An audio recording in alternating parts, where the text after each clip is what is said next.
Wij organiseren een panelbad voor externe bestuurders bij familiebedrijven naar aanleiding van ons jaarlijks event. En we doen dat uiteindelijk om de jaarlijks kandidaat externe bestuurders uit onze database samen te brengen om hun informatie te geven over het reilen en zeilen bij familiebedrijven.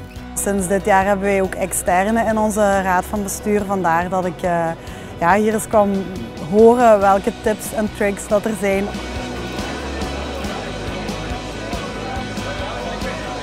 Als je op zoek gaat naar een externe bestuurder moet je letten op een goede fit met de organisatie, een goede fit met de behoeften die er zijn.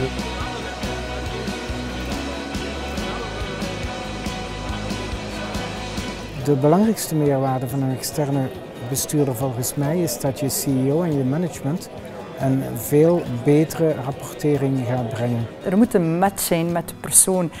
Dus die persoon moet ook passen in de cultuur en de waarden die een familiebedrijf naar voren brengt.